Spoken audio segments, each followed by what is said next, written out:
Amelia, kailangan ba talaga ito? Yes, Mami, kailangan po ito. Magandang gabi po sa inyong lahat. Sa mga hindi po nakakaalam, sa mga millennials na kagaya ko po, huwag na po kayong pumunta.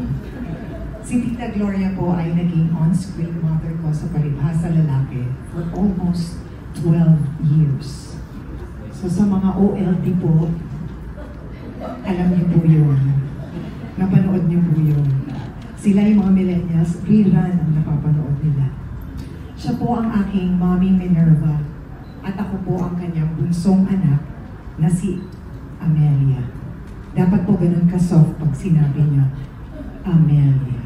Pakiulit po, sabay-sabay po tayo. Ang tugon, Amelia. Tama po. Isa po akong baguhang artista noon. 17 years old. Mahingain. At minsan, hindi ko po naramdaman kay Mommy na star ako. Si Gloria Romero ako. At sino kang bagong artista? Hindi po niya yun pinaramdam sa akin. Pantay-pantay po ang pagtingin at pagtrato niya sa aming lahat. I remember the first few days ng aming dating, she would arrive like 1 hour before naming lahat. And everyone would joke around na pag may nalilate, ang sasabihin namin, lagot kayo, nandyan na si Mommy Minerva at dala pa niya ang generator. Ganun po siya kaaga. Nakasuot na rin ang duster na kung anong karakter ni Minerva at suot ang kanyang alpombra na tsinelas. Higit sa lahat, nakaayos na po ang hair ni Mommy.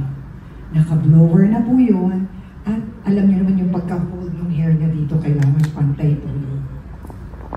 O diba, napaka-professional talaga ng Mommy ko. At pag nagtawag na ng reading, siya pa din ang unang makakarating sa set. Sabay tatawagin niya ako with this kind of tone. Amelia, hindi pa ba ready ang kapatid mong si Cynthia? Sasagot naman ako, wala pa Mami, nagkikilay pa po siya. Magsasmile lang si Tita Glo at mag-aantay sa aming dining table.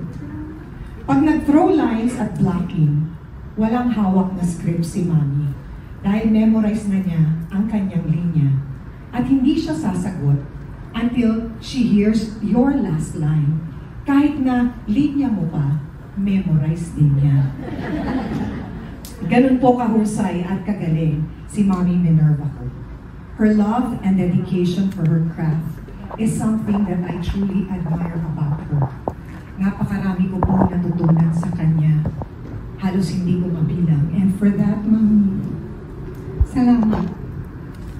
At totoo din po yung mga narinig natin the past few days about her. Pag nagagalit, parang hindi siya galit, mabait pa rin. Kasi I remember nung nabasa po siya, I'm sure marami po ang nakapanood ng episode na yun.